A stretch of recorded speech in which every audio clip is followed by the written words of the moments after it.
E como foi falado semana passada eu fiz uma cirurgia e o médico me deu um atestado de 15 dias. Ele falou que 15 dias eu não precisava aparecer no meu trabalho. Mas quem me conhece sabe que a Edificando não para e eu também não aguento ficar parado, né? Então, essa semana eu já estava não só aqui na igreja durante a semana, subi lá na obra, subi em escada lá de madeira lá na obra. E a gente está aqui, então eu só não vou abusar demais para ficar todo o tempo em pé. Não vou hoje cumprimentar vocês na hora da saída, infelizmente. Tá? A partir da semana que vem eu volto a cumprimentar, mas hoje eu vou ficar um pouquinho aqui no banco. E eu faço isso não porque eu não tivesse excelentes pregadores na nossa igreja para estarem aqui pregando no meu lugar. É que realmente meu coração se enche de alegria, inclusive por esse tema, né? Que foi um tema que nós construímos juntos, e eu queria muito participar desse momento de ministração sobre esse tema que nós começamos semana passada. O pastor Rafael ministrou sobre a absurda fé, e eu quero dar continuidade hoje, né? Eu sou uma pessoa, eu sempre digo que eu amo a casa do Senhor, né? E não é porque eu sou pastor, porque eu sempre fui assim, mesmo antes de ser pastor, antes de ser qualquer coisa que pudesse falar na igreja, eu sempre amei, e eu não lembro de nunca ter trocado um domingo na casa do Senhor por outra coisa, a menos que fosse tivesse talvez às vezes viajando, estivesse fora, ou por um motivo de força maior, mas sempre que possível a gente está ali na casa do Senhor. E às vezes a gente vive uma época onde as pessoas têm perdido um pouco talvez desse amor, né, por estar juntos da família de Deus. Porque a gente precisa entender que Deus reservou um dia, desde a criação, Deus reservou um dia onde Ele chamou o dia do Senhor. É o dia reservado para a gente estar na presença, para a gente estar junto com outras pessoas, para a gente estar cultuando a Deus, para a gente estar louvando a Deus juntos, né? Eu já dei esse exemplo uma vez aqui, mas vou falar novamente. Nos Estados Unidos tem uma rede de fast food, de sanduíches de frango, que chama Chicken Filé. E a Chicken Filé é uma empresa fundada por cristãos, de pessoas cristãs. Ela hoje é talvez a primeira maior rede de fast food depois do McDonald's, talvez nos Estados Unidos. Ou primeira ou segunda maior rede de fast food dos Estados Unidos. E ela é uma rede que não abre de domingo. É muito interessante isso. E domingo é um dos dias de maior faturamento desse tipo de negócio. É só você passar aí nos McDonald's da vida domingo, você vai ver eles entupidos de gente. Mas os donos resolveram abrir mão de um faturamento que eles teriam no domingo para reservar aquele dia para se dedicar ao Senhor. E é interessante, alguma das lojas deles, você vai, tem uma plaquinha, eles falam, nós não abrimos de domingo, porque nós entendemos que domingo é o dia do Senhor, para que nós e os nossos funcionários possam louvar a Deus. Olha que coisa linda! Né? É a conscientização de que a gente separa um dia para estar em família, para estar aqui juntos, para se alegrar junto, para orar junto, para chorar juntos, para orarmos uns pelos outros, né? Isso é algo muito, muito, muito precioso, tá? Pastora Sônia, inclusive, estou falando isso, né? A pastora Sônia não está aqui hoje porque nossa netinha está internada e ela está lá ajudando no revezamento entre a menorzinha, a Amy, e a Zoe, que está internada. A Zoe está se recuperando bem, hoje já é o 3º dia de internação dela, mas a gente está crendo aí que pelos próximos dias ela vai ter alta e vai estar bem, né? Então, pastora Sônia, só justificando a ausência dela aqui, né? Porque eu estou falando em presença, né? E a gente só se ausenta mesmo por um motivo de força maior. Mas eu queria dar continuidade à série que nós começamos na semana passada. Semana passada eu estava presente, mas eu não ministrei. Mas o pastor Rafael trouxe uma palavra muito importante. E essa série que nós estamos começando fala sobre uma fé absurda, ou absurda fé. E talvez é até redundante um pouco isso, porque a fé em si já é algo absurdo. A fé é algo que não faz sentido de maneira natural e lógica para a vida da gente. A fé é a gente crer que nós não enxergamos o caminho, nós não sabemos se tem piso, mas nós sabemos que tem um Deus que está caminhando, segurando na nossa mão, e é por causa disso que nós caminhamos. Nós não caminhamos pelo que vemos, mas caminhamos porque nós cremos. Amém? Vira para quem está ao teu lado e fala isso. Nós não caminhamos pelo que vemos, mas caminhamos por aquilo que nós cremos. E essa série é baseada no livro de Reis. Nós estamos, na nossa leitura bíblica anual, nós estamos lendo o livro de 1 Reis e 2 Reis. Essa semana nós estamos na leitura de 2 Reis. E o livro de Reis é um livro muito interessante. É um livro que vai nos relatar um pouco da história de vários reis que passaram governando o povo de Deus. Deus havia falado lá em Samuel que a escolha de um rei para governá-los não seria das melhores coisas que eles fariam. Mas o povo insistiu, não, todas as nações têm rei, nós também queremos um rei. E Deus falou, olha, vai ter rei que vai ser bom, vai ter rei que vai ser ruim. Mas eles decidiram isso, e a história do livro de Reis é a história desses reis que governaram o povo de Deus. E ao longo dessa epopeia, desses anos, dessas gerações governadas pelos reis, a Bíblia vai nos descrever reis bons e reis maus. Vai descrever reis que fizeram bem para o povo e reis que fizeram muito mal para o povo. Mas uma das grandes lições que nós tiramos do livro de Reis é que Deus, Ele é soberano sobre todas as coisas. Deus está à frente de todas as coisas, independente de quem está governando fisicamente. Os nossos olhos não estão mirados ou não estão voltados para aqueles que governam a nossa nação, mas aquele que governa a nossa vida.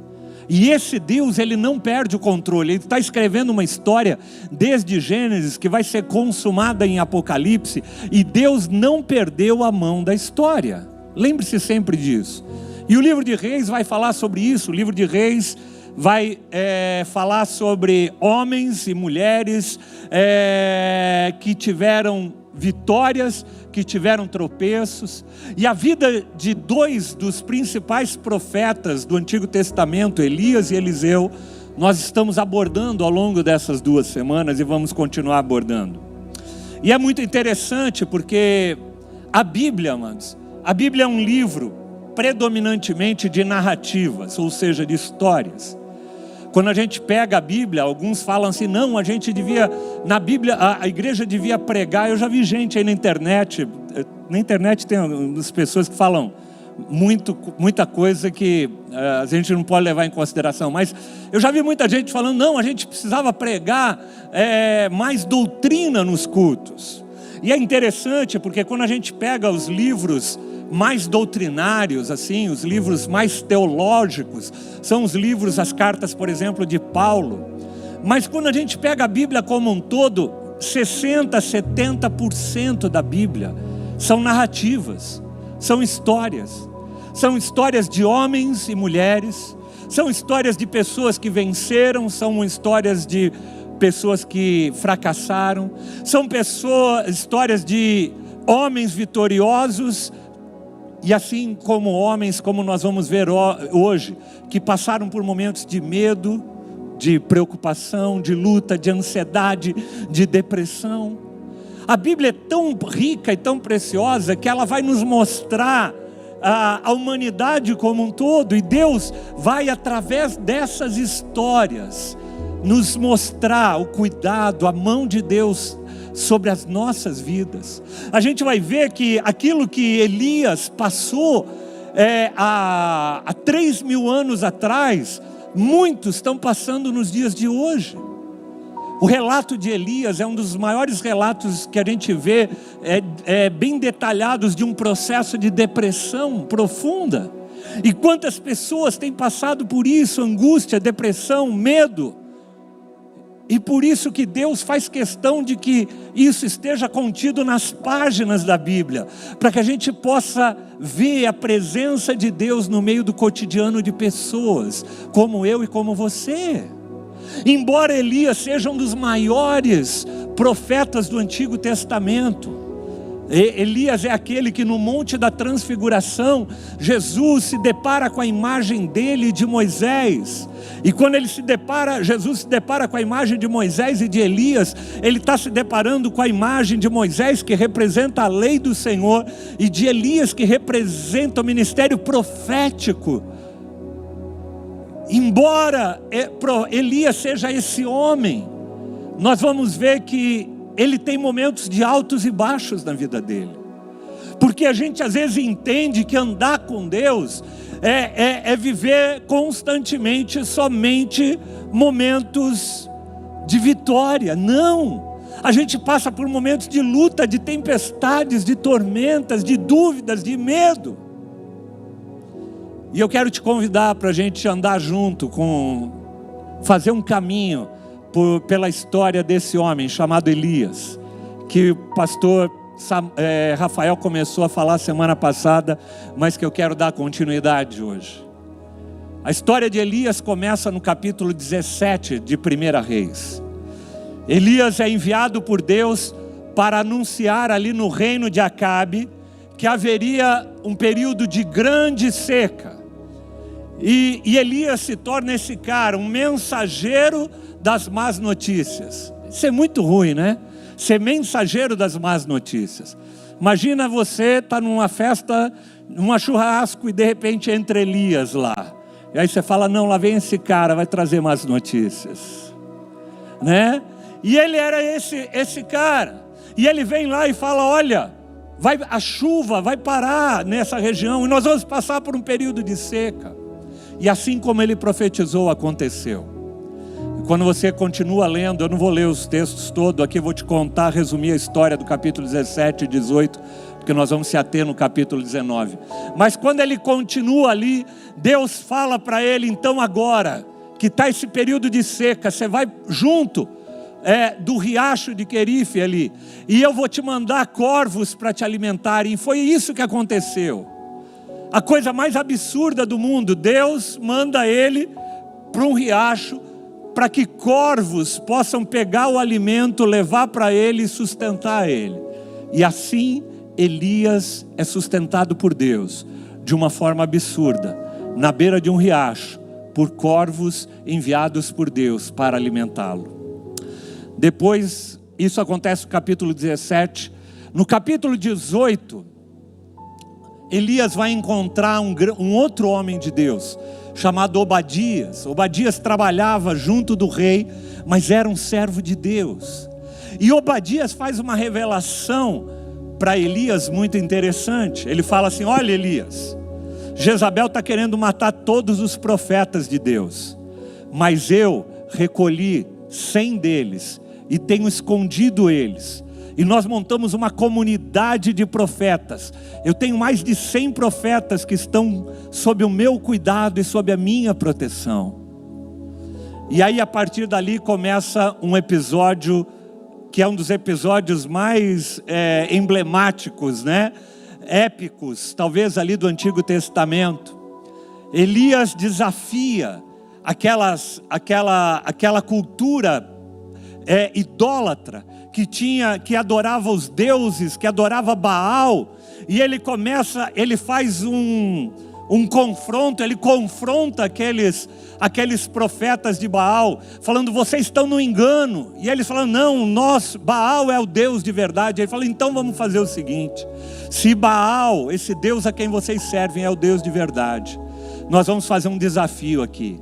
E ele em rede de televisão, convocou todo mundo e fez um altar, e encheu de lenha aquele altar, e diante daquele altar, ele falou assim, eu quero que vocês clamem ao Deus de vocês, para que o fogo desça e consuma essa lenha. E mais de 850 profetas de Baal circulavam aquele local e começavam a clamar, para que o Deus deles pudesse consumir aquela lenha. Elias é até um pouco sarcástico, ele começa a falar assim, olha, talvez vocês estejam clamando baixo, por que você não clama mais alto para ver se o Deus de vocês escuta? Talvez ele está com um problema de audição, depois você lê lá no texto. E é isso que ele faz, ele é de uma forma sarcástica.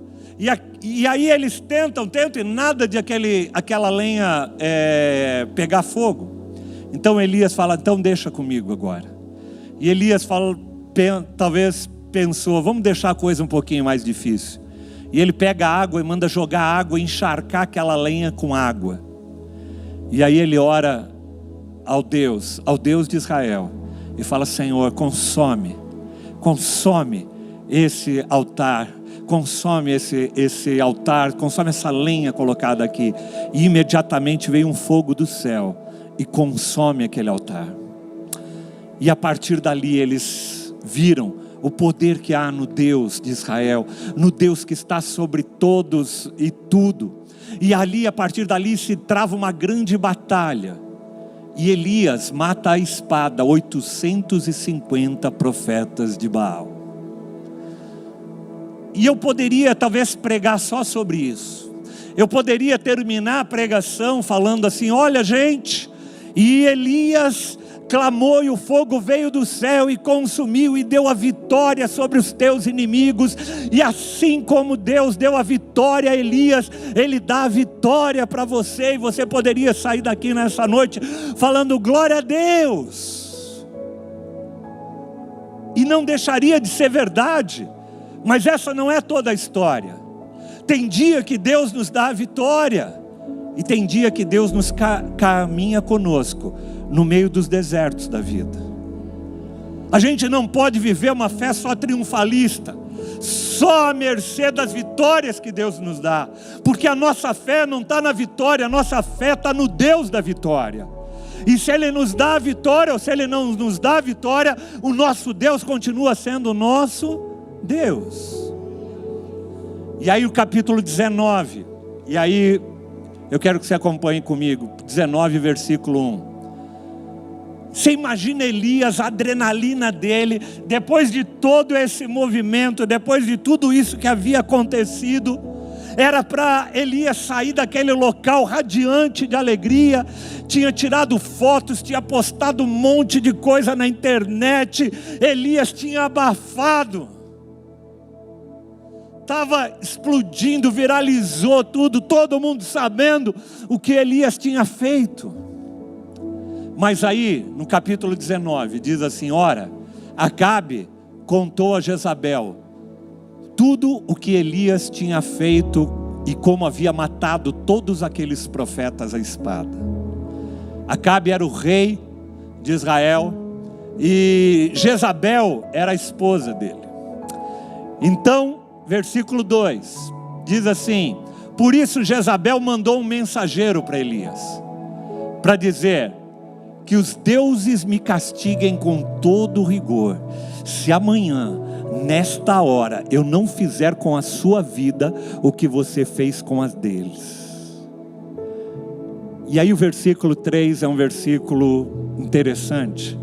Diz assim, Elias teve medo e fugiu para salvar a sua vida. Em Berseba de Judá, ele deixou o seu servo. E aqui talvez esteja o primeiro ponto que eu queria parar para a gente pensar nessa história. Elias, aquele homem poderoso que havia derrotado e matado à espada 850 profetas de Baal, que tinha visto Deus em favor dele vindo ali consumido o fogo, agora, diante da palavra de uma mulher falou, vou acabar com você. E esse homem, que havia matado 850 profetas, teve medo e fugiu. Eu queria que você parasse e pensasse um pouquinho nisso. O que será que nos leva muitas vezes, depois de grandes vitórias que a gente tem na nossa vida, de repente, por pequenas coisas, a gente se sente ameaçado e com medo? Você já passou por isso? Eu já passei. Eu me lembro de algumas lutas que eu passei na minha vida, e eu me lembro da minha esposa, glória a Deus pela vida dela, que ela falava, amor, mas você lembra que a gente já passou por coisas piores do que isso? E a gente superou? Por que você está temendo agora? Mas parece que as pequenas coisas, elas às vezes são mais danosas do que os grandes problemas que surgem. Eu me lembro que quando eu fui assaltado uma vez, eu ainda era solteiro, na rua, estava parado dentro do carro e veio um cara com um revólver e me rendeu e queria que eu entrasse no porta-mala do carro, e foi aquele negócio todo. Depois, graças a Deus, Deus deu um livramento, eles acabaram desistindo da ideia de me levar no carro e foram embora. Mas eu me lembro que na hora ali, eu me lembro que eu fiquei super frio. Eu lidei com aquela situação de uma forma fria, eu lidei com aquela situação de uma forma muito racional, conversando com aqueles caras. Mas depois que a adrenalina baixou, depois que eles foram embora, eu me lembro que as minhas pernas tremiam, e eu fiquei pensando no que poderia, nos desdobramentos que poderiam ter tido. Talvez a mesma coisa aconteceu com Elias. Elias na hora se enche de fé, se enche de coragem, derrota os profetas, mas depois a adrenalina baixa, e vem uma sentença de uma mulher, falando: eu vou acabar com você. Às vezes, amados, pequenas coisas, às vezes o diabo ele não tem como tocar na tua fé, mas ele vem e traz distrações. Ele vai trazendo distrações no teu casamento, na tua vida, na tua família, e são pequenas coisas. A Bíblia vai nos dizer lá que as pequenas raposinhas é que destroem a vinha. As pequenas raposinhas não são grandes animais, mas às vezes são pequenos animais que vão destruir, são pequenas coisas que vão destruindo um casamento, um relacionamento, um ministério, uma vida. São pequenas coisas. E aí, Elias, ele toma uma decisão, que é a decisão que muitos de nós às vezes tomamos. Eu já vi ao longo da minha vida como pastor, muitas pessoas tomando essa decisão que Elias toma. Versículo 4. E Elias entrou no deserto, e caminhou um dia, a pé, chegou a um pé em Gesta, sentou-se debaixo dele e orou, pedindo a morte. Eu já tive o bastante, Senhor, tira a minha vida, eu não sou melhor do que os meus antepassados, Senhor, tira a minha vida. Tem uma coisa assim, meio hilária até nesse negócio, se não fosse trágica, porque assim, ele está pedindo para Deus tirar a vida dele, só que ele fugiu com medo que Jezabel tirasse a vida dele. Então, já que ele queria tirar a vida, deixasse a Jezabel tirar a vida dele logo, né? Mas no primeiro momento ele foge de Jezabel para não perder a vida. Mas ele foge para onde? Pro deserto. E o deserto na Bíblia, amados, é uma figura de um local, de um tempo de escassez. O deserto é a figura na Bíblia de um local de sequidão, de um lugar de provação, de um lugar de luta. E tem pessoas, amados, que são conduzidas para o deserto. A Bíblia vai nos mostrar que Deus muitas vezes conduz pessoas para o deserto para elas aprenderem uma lição. Mas tem desertos que a gente que cava, tem desertos que a gente que escolhe ir para eles. E esse de Elias, ele escolheu ir para o deserto. Põe no início do versículo 4. E ele entrou no deserto. Elias precisava ter ido para o deserto? Não. Obadias tinha falado que tinha uma comunidade de 100 profetas, uma comunidade de 100 homens de Deus. Ele podia ter a opção de ir para a comunidade de profetas, mas ele decidiu ir para o deserto. E isso é uma estratégia do inferno. Por isso que eu digo que tem muitas pessoas, amados, que optam por esse caminho. Diante de uma luta, diante de um medo, diante de um momento difícil, diante de inquietações, o que a pessoa faz? Ela sai, ela larga o ministério, ela larga a célula, ela sai da igreja, ela se afasta das pessoas que podem ajudá-la, e ela se tranca no isolamento. Você conhece pessoas assim? Que se trancam e ficam isoladas. É isso que Elias fez. Ele fala: basta, chega, não quero mais saber de nada. Já tive o bastante, Senhor. Já vivi bastante, já deu. E ele vai para o deserto. Quantas pessoas têm ido para o deserto? Têm se afastado do corpo de Cristo? Eu já comentei aqui, mas quantas pessoas às vezes eu encontro que um dia já estiveram no meio do corpo de Cristo, e eu falo assim: meu, por que você não está indo mais? Ah não, pastor, porque eu passei por uns problemas aí. E quando você passa por problemas, aí é que você precisa estar junto. É aí que você precisa da oração, da mão amiga de alguém que está do teu lado. Alguém que possa orar por você, que possa te animar, que possa... Às vezes ela não vai poder te ajudar em nada, mas só o fato de você saber que tem alguém com quem você pode abrir o teu coração e que pode orar por você já é um consolo, um refrigério. Por isso que a Bíblia fala que Deus faz o solitário habitar em família. A importância do corpo de Cristo, gente, a importância da igreja. Por isso que eu respeito quem pensa diferente, mas eu não acredito em igrejas que são igrejas de eventos, igrejas onde a pessoa entra só para assistir um culto e sai e não desenvolve relacionamentos com ninguém. Eu entendo que igreja é uma família. Se você está aqui, mas você não conhece ninguém aqui, está na hora de você conhecer, está na hora de você participar de uma célula, está na hora de você estar junto de outras pessoas, porque Deus não criou a gente para viver no isolamento. E Elias toma essa decisão que muitas pessoas fazem: se isolarem, se imergirem nos seus problemas. E no versículo 5, depois ele deitou debaixo da árvore e dormiu. Porque quando a pessoa está com depressão, ela só quer dormir, né? E de repente um anjo tocou nele. E eu acho legal o jeito que a Bíblia está escrito: tocou nele, né? Acho que se fosse eu ia dar um pontapé nele e falar: Elias, sai desse lugar. Ele foi lá e tocou. O anjo tocou nele e disse: levanta-te, levanta-se e coma. E Elias olhou ao redor, e ali junto à sua cabeça havia um pão assado. Delivery, primeiro o iFood que a gente vê descrito na Bíblia, né? O Senhor manda ali um pãozinho ainda quentinho, né? Assado sobre as brasas quentes e um jarro de água. E ele comeu, bebeu e fez o quê?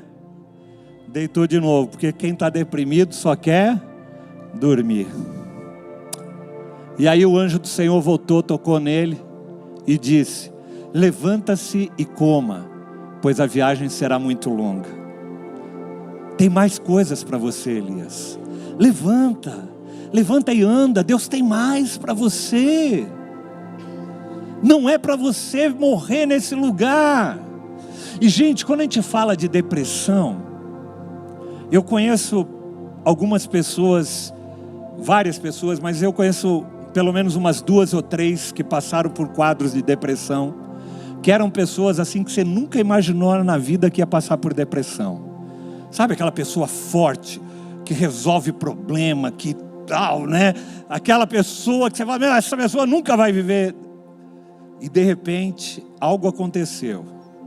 Uma Jezabel da vida, uma sentença da vida, uma distração.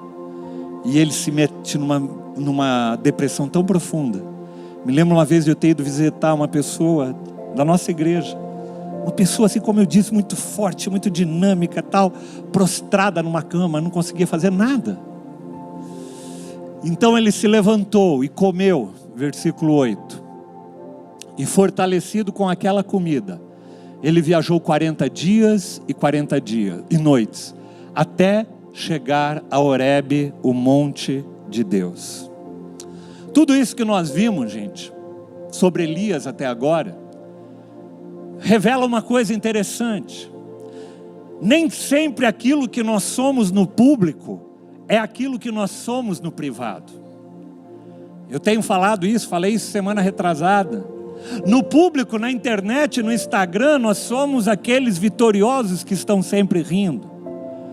Mas muitas vezes no privado nós somos aqueles que estão passando por dores. Outra coisa que a Bíblia vai nos ensinar com essa passagem é que muitas vezes, amados, você pode ser um grande homem de Deus e uma grande mulher de Deus, e isso não invalida você de ter dores e ter medos na sua vida. Isso não te desqualifica como um homem de Deus ou uma mulher de Deus. Porque Elias foi um dos maiores profetas do Antigo Testamento, mas ele passou por um momento de dor. O problema não está passar pelo momento de dor. O problema é a gente deixar com que a dor se aloje dentro de nós. Eu ouvi uma frase uma vez, fala que você não pode, como que era? Você não pode impedir que um passarinho pouse sobre a sua cabeça, mas você pode impedir que ele construa um ninho na sua cabeça. Porque para construir um ninho, ele tem que ficar bastante tempo sobre a sua cabeça. A gente não pode impedir que de repente algo venha sobre nós, mas a gente tem a capacitação do Espírito Santo do Senhor. O Espírito Santo do Senhor está te ajudando a você não permitir que ele construa um ninho sobre a sua mente. E ali, então, versículo 9, ele entra depois de 40 dias, ele entra numa caverna e passou a noite. Alguém já entrou numa caverna aqui? Quantos já entraram numa caverna? Poucos. Caverna é um lugar muito interessante, eu já fui em algumas. Uma delas, que é aqui na divisa de São Paulo com Paraná, caverna que... o nome que deram não faz jus a ela, Caverna do Diabo. Ela não é a Caverna do Diabo, a Caverna do Senhor, foi feita pelas mãos de Deus. Mas é impressionante, quantos já foram lá na Caverna do Diabo, né? É impressionante aquilo, você entra ali. Só que tem uma coisa interessante nas cavernas, depende da dimensão da caverna. Você começa a falar, e se você falar algo, o que você ouve? Você ouve o eco. O que é o eco? Vamos lá para as aulas de física aí, para quem lembra. A gente emite um som, esse som bate nas paredes, por isso que as nossas paredes são revestidas com material, para que o som bata e não volte, para absorver o som. Mas na caverna não tem isso. Na caverna, a nossa voz bate e volta. O eco é o som da volta da nossa própria voz. E numa caverna, sabe o que você ouve? Você ouve a sua própria voz. Agora você imagina, Elias, numa noite, caverna não tinha iluminação, ali dentro, e os pensamentos e a voz dele reverberando dentro dele. Eu devia ter morrido. Eu não presto para nada, eu não sou digno, e aquela voz reverberando dentro da caverna, e aquela voz vai e volta, e você só consegue ouvir aquilo, você só consegue ouvir a reverberação da tua voz. E Elias passa ali uma noite toda dentro daquela caverna, e aí vem a palavra do Senhor, para romper esse eco da nossa mente. Sabe, amados, quando nós estamos num momento de medo, de angústia, de depressão, nós só conseguimos ouvir a nossa voz, e a gente precisa dar abertura para que a voz do Senhor entre. E a palavra do Senhor veio e disse: o que você está fazendo aqui, Elias? O que você está fazendo aqui? E ele respondeu: sabe, Deus, eu tenho sido muito zeloso pelo Senhor, o Deus dos exércitos. Os israelitas rejeitaram a tua aliança, quebraram os teus altares, mataram os teus profetas à espada, e eu sou o único que sobrou, e agora também estão procurando me matar. Em outras palavras, Elias está falando assim: olha, Deus, eu fiz tudo muito certinho, eu sempre fui um cara bom, eu fiz as coisas que deviam ser feitas, eu fui um... E aí ele começou a apresentar a conta. E às vezes a gente é assim, amados. A gente acha que a nossa relação com Deus está baseada naquilo que a gente faz. Deus não se relaciona com você pelo que você faz. Deus se relaciona com você pelo que você é. Mesmo porque o que nós fazemos, a nossa justiça para Deus é como trapo de imundícia. Ela não toca o coração de Deus. O que toca o coração de Deus é quando o nosso coração se volta a Ele. E esse homem, olha que interessante, ele começa a dar o currículo dele, as referências dele. Talvez tenham pessoas aqui, gente, que já passaram, eu tenho ouvido histórias, muitas, pessoas aqui talvez que tenham vindo de outros ministérios, feridos, machucados, por N situações que eu não quero nem citar aqui. Mas pessoas foram feridas, machucadas e chegam muitas vezes no nosso meio e falam assim: pastor, olha, eu estou aqui, mas eu não quero fazer nada. Eu não quero, eu fazia muita coisa na outra igreja, eu era líder, eu fazia isso, mas aqui eu não quero fazer nada. Dá a impressão que ele quer fazer a mesma coisa que Elias fala: eu quero só sentar aqui esperando o meu momento de ir embora, partir. E o Senhor diz a ele: saia. E aqui eu queria que você grifasse na tua Bíblia, seja ela eletrônica, seja ela de papel, eu queria que você grifasse isso: saia e fique no monte, na presença do Senhor, pois o Senhor vai passar. Duas coisas que Deus fala para Elias: saia da caverna, saia desse lugar onde você só consegue ouvir a tua voz, você só consegue ouvir o eco na tua cabeça, o eco nos teus pensamentos. Sai desse local de autocomiseração, sai desse local da onde você acha que é só você que está fazendo as coisas, porque é isso que Elias fala: só eu sobrei. Só sobrou eu, pastor, para lutar pelo meu casamento. Só sobrou eu para lutar pela minha vida. Só sobrou eu para lutar pelo meu ministério. Só sobrou eu. Não, é mentira do diabo. Você não está só. Então, a primeira coisa que Deus fala é: sai desse lugar e fique aonde? No monte. Sai da caverna e vai para o monte.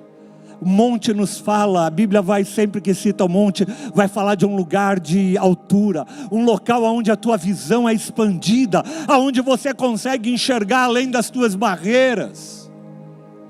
Mas ele fala três coisas: saia, fique no monte aonde? Na presença do Senhor. Sai dos teus pensamentos e mergulha na presença do Senhor. Sai dos teus pensamentos e vai para a presença do Senhor. Dobra o teu joelho e começa a clamar a Deus, conforme nós vimos semana passada que o pastor Rafael ministra sobre o próprio Elias, clamando ao Senhor. Aquela mulher, aquela viúva de Sarepta, clamando ao Senhor. Vá para a presença do Senhor. Invista tempo com o Senhor, deixa Deus falar com você. Olha o que ele diz, e ele fala assim: pois o Senhor vai passar. Se você for buscar o Senhor, Ele vai passar. A Bíblia diz: buscai ao Senhor, buscai a mim e responder-te-ei, e anunciar-te-ei coisas grandes. Busca o Senhor e Deus vai falar. E aí é interessante essa passagem, porque ela fala assim: então vem um vento fortíssimo, que separou os montes, esmigalhou as rochas, mas o Senhor não estava naquele vento. Depois do vento houve um terremoto, mas o Senhor não estava no terremoto. Sabe, amados, às vezes a gente está querendo buscar Deus no meio do agito. Nós estamos querendo buscar Deus no meio das emoções. Nós queremos ir num evento aonde Deus vai se manifestar, onde vai vir um grande profeta de Deus para dar uma palavra que vai trazer direção para a nossa vida. E Deus pode até fazer nesses momentos, mas na maioria das vezes que a gente vê na Bíblia, a gente vai ver Deus falando, sabe como?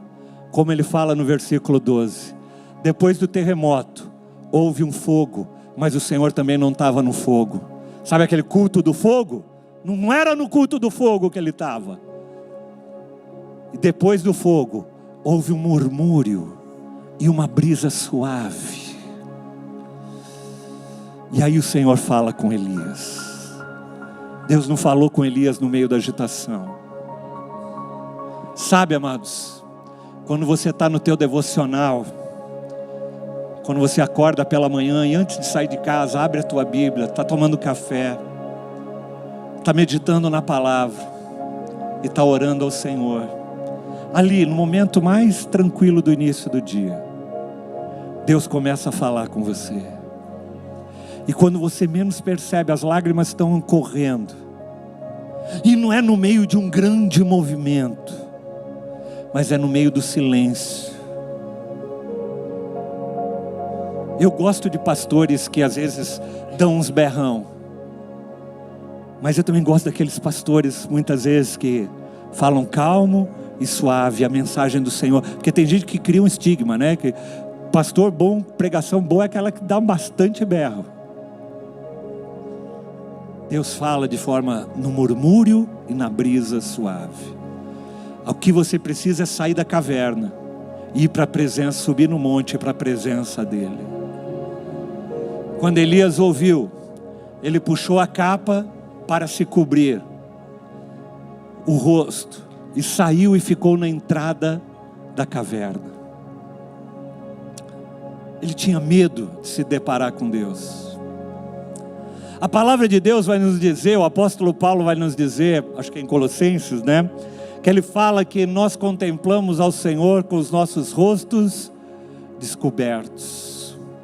Através de Cristo Jesus, você não tem mais medo de contemplar Deus.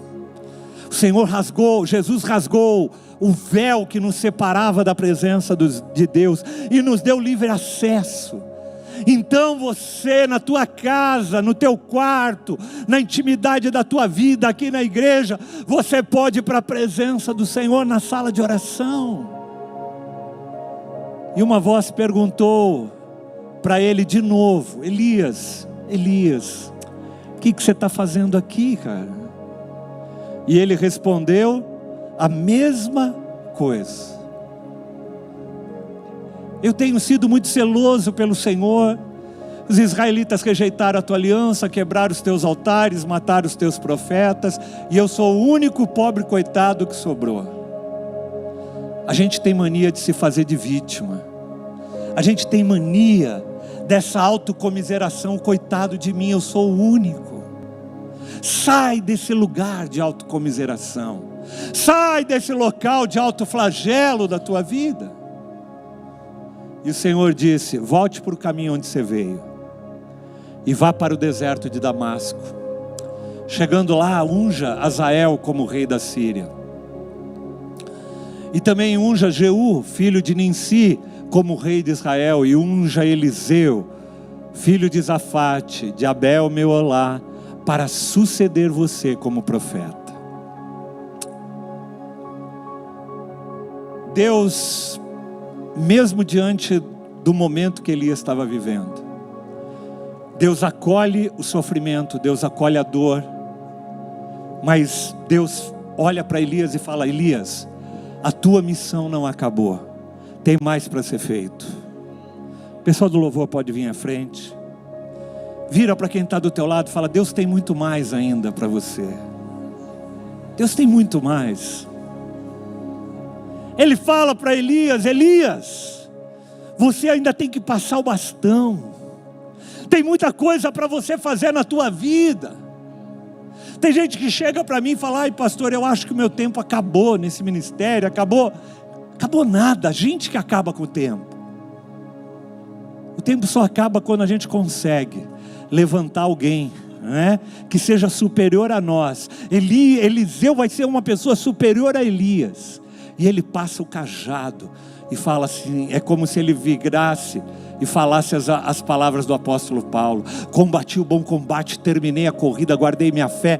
Agora você pega essa tocha e caminha.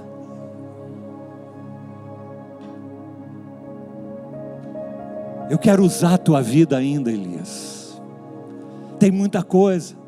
E se você continuar lendo a história, é a partir dali que ele vai continuar e ele vai ungir a vida de Eliseu. E Eliseu vai ser esse sucessor, vai ser essa pessoa que vai além daquilo que Elias foi. E Elias é promovido. Ele e Enoque são os únicos homens na Bíblia que não passaram pela morte. É interessante porque a história começa com Elias pedindo a morte.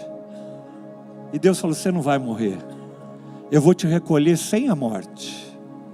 Elias é o único que passa desta para outra sem passar pela morte. Deus o recolhe. O plano de Deus para Elias não era a morte. O plano do diabo era a morte para Elias. O diabo vem para matar, para roubar e para destruir. Para enfiar a gente numa caverna, para mandar a gente para o deserto, para nos afastar da comunidade de fé, para enfraquecer-nos, para anular as vitórias que o Senhor já fez através das nossas vidas. E Ele vem anular isso. Mas Jesus veio para que a gente tenha vida, e vida em abundância. Lembre-se disso. Tem momentos de dificuldade, tem momentos de luta, mas o Senhor pagou um alto preço pelas nossas vidas. Ele falou assim: no mundo vocês vão ter aflições, vão ter dificuldades, mas tenham bom ânimo, porque eu venci o mundo e eu estou com vocês em nome de Jesus. Eu queria te convidar para você ficar em pé nessa noite. Eu queria orar nessa noite. Se essa palavra falou com você, e se você se sente assim, se você se sente como uma pessoa que, por N questões, nós não estamos aqui para julgá-las, mas por N questões você entrou numa caverna, ou você está no deserto, você está vivendo esse momento de isolamento talvez. E quando eu falo de isolamento, a gente pode estar num culto como hoje aqui, e a gente está no deserto e está isolado também. O fato de nós estarmos nesse culto não significa que nós não estamos no deserto ou não estamos numa caverna. Porque tem aquelas pessoas que estão na caverna lá em casa, e tem pessoas que às vezes estão na caverna aqui dentro.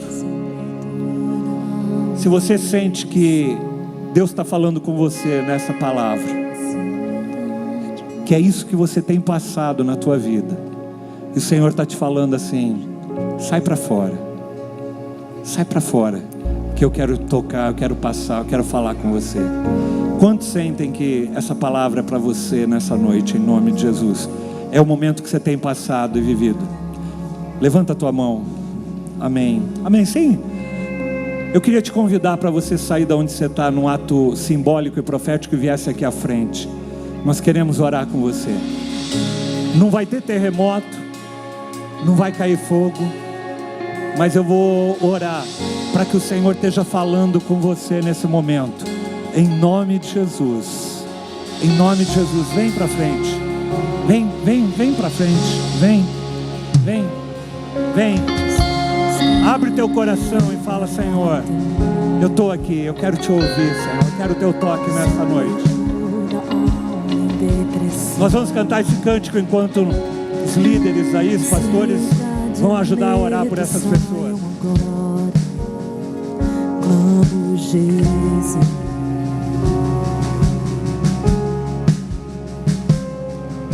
Jesus, quero declarar teu nome sobre toda alma em depressão, ansiedade e medo saiam agora.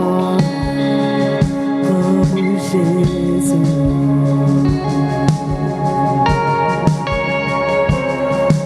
Jesus, quero declarar teu nome sobre toda alma em depressão, ansiedade e medo saiam agora. Clamo Jesus.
trazer a sua luz sobre sua família. Clame o santo nome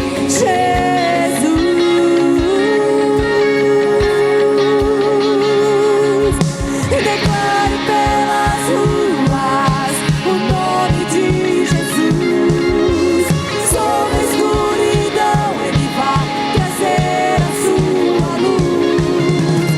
Sobre sua família, clame o santo nome Jesus.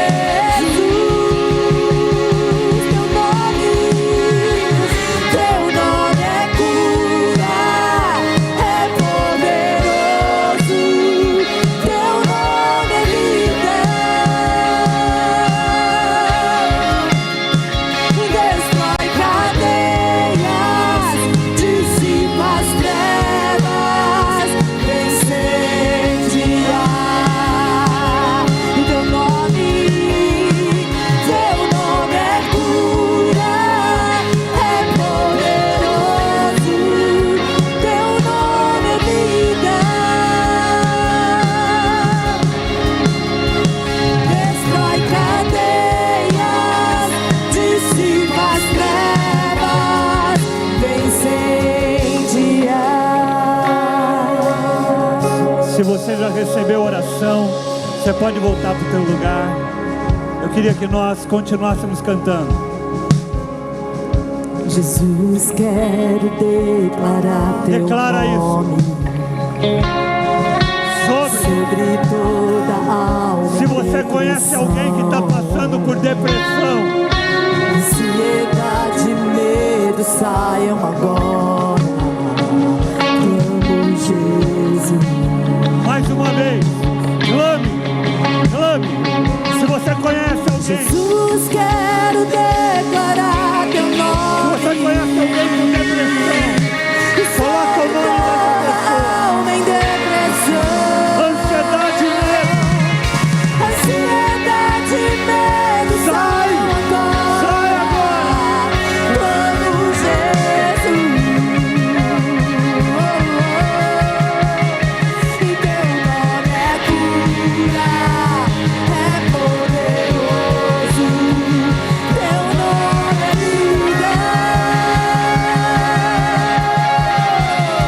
Destrói cadeias, dissipa as trevas, incendia. Teu nome é cura, é poderoso. Teu nome é vida. E destrói cadeias, dissipa as trevas, incendia. Jesus, eu quero declarar teu nome. Só as vozes. Jesus, quero declarar Fala isso como uma oração. sobre toda alma em depressão. Se for a tua alma, você fala sobre a minha alma em depressão. Ansiedade, medo, saiam agora. Clamo Jesus. Mais uma vez. Jesus, quero declarar teu nome sobre toda alma em depressão. Ansiedade, medo, saiam agora. Clamo Jesus. Pega na mão de quem está do teu lado agora. E levanta a mão do teu irmão. Jesus, quero declarar teu nome. Amém. Sobre toda alma em depressão. Ansiedade e medo, saiam agora. Clamo Jesus. Teu nome é cura, é poderoso. Teu nome é vida. Teu nome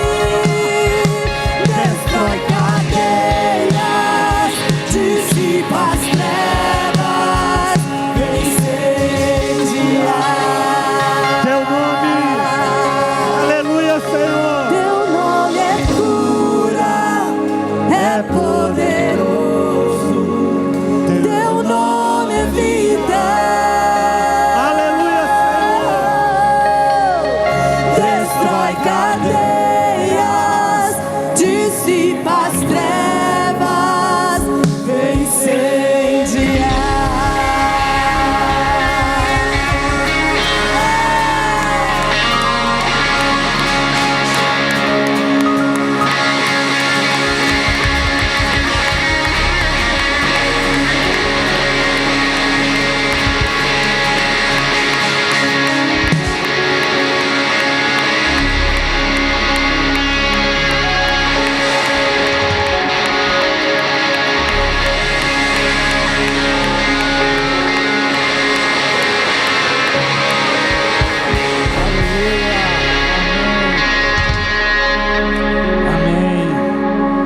Vira para quem está ao teu lado e fala: Senhor, tem mais para a tua vida, irmão, irmã.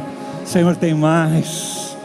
Não permita que o inimigo tente te paralisar, em nome de Jesus.